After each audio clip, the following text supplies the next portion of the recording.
Hi friends, எல்லாருக்கும் வணக்கம். November மாதத்துக்கான நடப்பு நிகழ்வு தான் பார்க்குறோம். ஸோ இது 1ஆம் தேதியிலேருந்து 4ஆம் தேதி வரையில் உள்ள நிகழ்வு வந்து பார்ப்போம். ஃபஸ்ட்டு ஒன்று என்ன பார்த்திங்கன்னா, யானையை கண்காணிப்பதற்கு ரேடியோ காலர் எந்த மாநில வனத்துறையினருக்கு வழங்கப்பட்டுள்ளது? ஸோ எந்த மாநிலத்துக்கு பார்த்திங்கன்னா கேரளாவுக்கு வந்து வழங்கப்பட்டிருக்கு. சரிங்களா? எந்த மாநிலத்துக்குன்னா கேரளா மாநிலத்துக்கு வந்து வழங்கப்பட்டிருக்கு. சரிங்களா? அடுத்தது பார்த்திங்கன்னா, இந்தியா உலகுக்கு நண்பனாக இருக்கிறது என பிரதமர் இந்தியாவை எப்படி பெருமையுடன் கூறினார்? சரிங்களா? இந்தியா வந்து உலகுக்கு நண்பனாக இருக்கிறது என பிரதமர் இந்தியாவை எப்படி பெருமையுடன் கூறினார் பார்த்தீங்கன்னா, விஸ்வமித்ரா அப்படின்னு பெருமையுடன் வந்து கூறியிருக்கிறார். சரிங்களா?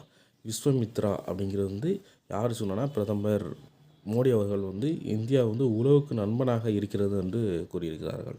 சரிங்களா? அடுத்து பார்த்திங்கன்னா, போதைப்பொருள் தடுப்புச் சட்டம்.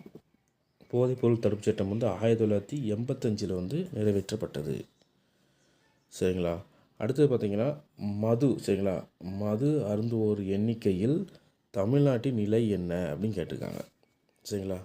போதைப்பொருள் அருந்துவோர் எண்ணிக்கையில் தமிழ்நாட்டின் நிலை என்ன அப்படின்னு கேட்டிருக்கிறாங்க. ஸோ தமிழ்நாட்டோட இடம் என்ன பார்த்திங்கன்னா 16. சரிங்களா? மது அருந்துவோர் எண்ணிக்கையில் தமிழ்நாடு வந்து 16வது இடத்துல வந்து இருக்குது. சரிங்களா? அடுத்தது வந்து ஒரு முக்கியமான குறிப்பை தான் பார்க்க போகிறோம். இந்த மது விலக்கு ரிலேட்டடாக என்னென்னு பார்த்தீங்கன்னா, மது விலக்கு அமலில் உள்ள மாநிலம் எதெல்லாம் பார்த்தீங்கன்னா குஜராத்து, பீகார், நாகாலாந்து, மிசோரம். ஸோ இந்த 4 ஸ்டேட்டுன்னு தான் மது விலக்கு வந்து அமல்படுத்தியிருக்கிறாங்க. சரிங்களா? இது ரொம்ப முக்கியம், அதை நோட் பண்ணி வச்சுக்கோங்க. சரிங்களா? அடுத்தது மத்திய அரசின் சிகரெட் புகையிலை பொருள் தடுப்புச் சட்டம் எப்போனா 2003 வந்து அறிவிக்கப்பட்டிருக்கு. சரிங்களா? மத்திய அரசோட சிகரெட்டு மற்றும் புகையிலை பொருள் தடுப்புச் சட்டம் எப்போனா 2003. சரிங்களா? அடுத்து பார்த்திங்கன்னா, வல்லபாய் படேலின் பிறந்த நாள் அக்டோபர் 31 திறன் பதக்கம் 2024 தமிழகத்தில் எத்தனை காவல்துறை அதிகாரிக்கு வழங்கப்பட்டது அப்படின்னு கேட்டிருக்காங்க. சரிங்களா? அதாவது திறன் பதக்கம் வந்து யாரோட பிறந்தநாள் வழங்கப்பட்டதுன்னா வல்லபாய் படேல் பிறந்தநாள் அவர்கள் அப்போ வழங்கப்பட்டது. எந்த நாள்னா அக்டோபர் 31.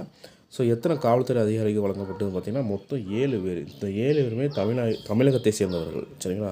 ஸோ யார் பார்த்திங்கன்னா, ஒன்று வந்திதா பாண்டே, மீனா, ஸ்ரீ கார்த்திகேயன், நல்ல சிவம், அம்பிகா, உதயகுமார், பாலகிருஷ்ணன். ஸோ இந்த 7 பேர் வந்து, அதாவது இந்த 7 பேருக்கு வந்து திறன் பதக்கம் வந்து வழங்கப்பட்டிருக்குது. சரிங்களா? அடுத்து பார்த்திங்கன்னா, கன்னியாகுமரி எப்போது தமிழ்நாட்டுடன் இணைக்கப்பட்டது? சரிங்களா? கன்னியாகுமரி எப்போது தமிழ்நாட்டுடன் இணைக்கப்பட்டதுன்னா 1956 நவம்பர் 1 தான் கன்னியாகுமரி வந்து தமிழ்நாட்டுடன் இணைக்கப்பட்டது. சரிங்களா? அடுத்தது அல்போனியா உலக மல்யுத்த சாம்பியன்ஷிப் இந்தியா வீராங்கனை மான்சிங் என்ன பதக்கம் வென்றார்? அல்போனியா உலக மல்யுத்த சாம்பியன்ஷிப்பில் இந்திய வீராங்கனையான மான்சிங் வந்து என்ன பதக்கம் வென்றிருக்காங்க பார்த்தீங்கன்னா வெண்கல பதக்கம் வந்து வாங்கியிருக்காங்க. சரிங்களா? என்ன பதக்கம்னா வெண்கல பதக்கம் வாங்கியிருக்காங்க. அடுத்தது 8வது என்ன பார்த்திங்கன்னா, பாரம்பரிய கல் எறியும் திருவிழா பதர் மேளா அப்படிங்கிற திருவிழா வந்து எந்த மாநிலத்துக்கு கொண்டாடப்படுகிறது? பதர் மேளா அப்படிங்கிறது கல் எறியும் திருவிழா எந்த மாநிலத்துக்கு கொண்டாடப்படுகிறதுனா ஹிமாச்சல பிரதேசத்தில் வந்து கொண்டாடப்படுகிறது. சரிங்களா? ஹிமாச்சல் பிரதேசத்தில் வந்து கொண்டாடப்படுகிறது. இது வந்து தீபாவளிக்கு பண்டிகைக்கு அடுத்த நாளில் தான் இது வந்து கொண்டாடப்படுகிறது. சரிங்களா? அடுத்து பார்த்திங்கன்னா, அபாயா ப்ளஸ் என்ற பெயரில் சிறுமிகளுக்கு தற்காப்பு கலை பயிற்சி திட்டம் வந்து தொடங்கிய மாநிலம் எது அப்படின்னு கேட்குறாங்க. அபாயா ப்ளஸ் என்ற ஒரு பெயரில் வந்து சிறுமிகளுக்கு வந்து தற்காப்பு கலை பயிற்சி திட்டம் தொடங்கிய மாநிலம் எது அப்படின்னு பார்த்திங்கன்னா கொல்கத்தா. சரிங்களா? எந்த மாநிலம்? கொல்கத்தா. ஸோ இந்த அபாயா ப்ளஸ் அப்படிங்கிற என்ன அப்படின்னு பார்த்திங்கன்னா, அதாவது கொல்கத்தாவில் வந்து பாலியல் கொலை செய்யப்பட்ட பெண் யாருன்னா அபானயா. ஸோ அவங்களோட பேரை வச்சு தான் அந்த திட்டம் வந்து தொடங்கியிருக்காங்க. சரிங்களா? அடுத்து பார்த்திங்கன்னா 10வது அதாவது இந்தியாவின் தூய்மையான நகரம் வந்து இந்தூர். சரிங்களா? இந்தியாவின் தூய்மையான நகரம் வந்து இந்தூர் தொடர்ந்து எத்தனை முறை முதலிடத்தில் உள்ளது? சரிங்களா?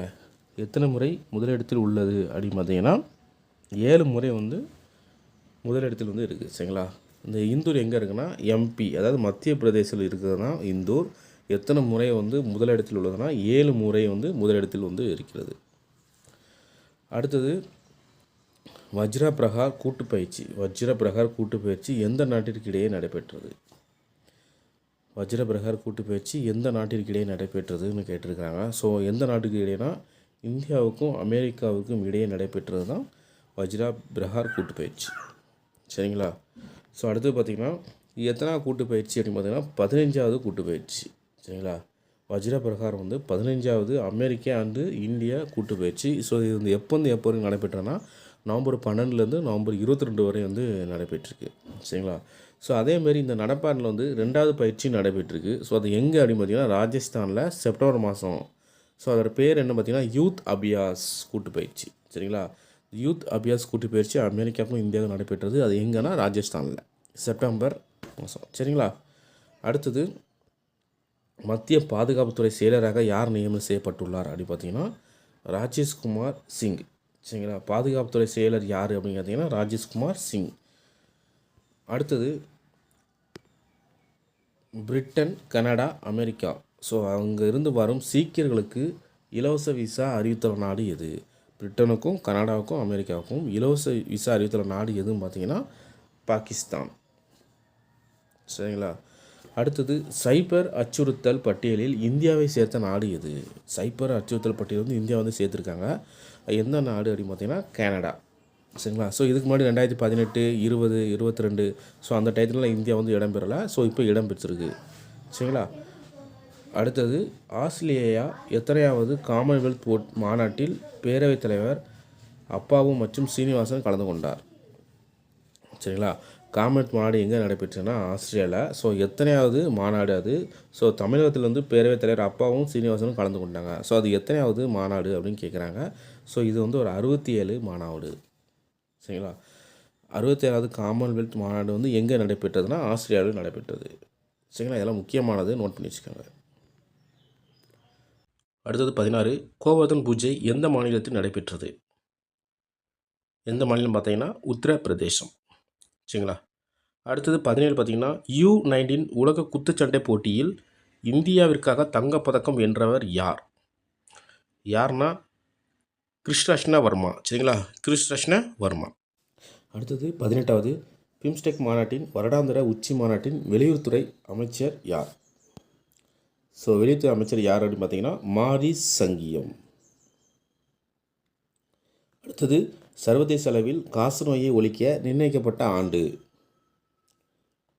எப்போ பார்த்தீங்கன்னா 2030. சரிங்களா? 2030 வந்து சர்வதேச அளவில் காசநோயை ஒழிக்க நிர்ணயிக்கப்பட்ட ஆண்டு. ஸோ அதே மாதிரி இந்திய அளவில் காசநோயை ஒழிக்க நிர்ணயிக்கப்பட்ட ஆண்டு எப்படின்னு கேட்டிங்கன்னா 2025. சரிங்களா? சர்வதேசம்னா 2030, இந்திய அளவில் 2025. சரிங்களா? இதையும் நோட் பண்ணி வச்சுக்கோங்க. அடுத்தது இந்தியாவும் சீனாவும் எந்த பகுதியில் தனது படை விலைகளை நிறை செய்துள்ளது? எந்த பகுதி பார்த்திங்கன்னா டெப்சாங் மற்றும் டெம்சோக். ஸோ இந்த பகுதியில் தான் தனது படை விலைகளை வந்து நிறை செய்துள்ளது. அடுத்து பார்த்திங்கன்னா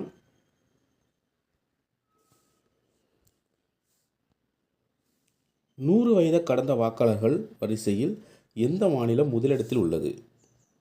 சரிங்களா? 100 வயதை கடந்த வாக்காளர்கள் மொத்தம் எத்தனை வேணால் 2 லட்சத்தி அதாவது 2.5 லட்சம் பேர் வந்து 100 வயதை கடந்த வாக்காளர்கள்.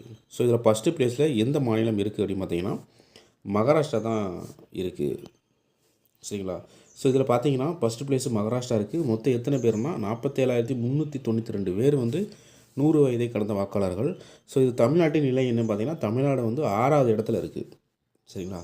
ஸோ மொத்தம் எத்தனை பேர்னா 16,306 பேர் வந்து 100 வயதை கடந்த வாக்காளர்கள். இதில் கடைசி பிளேஸில் இருக்குது என்ன பார்த்திங்கன்னா அருணாச்சல பிரதேசம். மொத்தம் 232 பேர். சரிங்களா? ஸோ இதெல்லாம் ரொம்ப முக்கியம். ஃபஸ்ட்டு பிளேஸ் வந்து மகாராஷ்டிரா, 6வது பிளேஸ் வந்து தமிழ்நாடு, கடைசி பிளேஸ் வந்து அருணாச்சல பிரதேசம். அடுத்து இதிலே வந்து யூனியன் பிரதேசத்தில் வந்து ஃபஸ்ட் பிளேஸ் யாருன்னு பார்த்தீங்கன்னா காஷ்மீர் இருக்குது. கடைசி பிளேஸில் வந்து டெல்லி இருக்குது. சரிங்களா? காஷ்மீர் வந்து 2,660 நபர்கள், டெல்லி வந்து 983 நபர்கள்.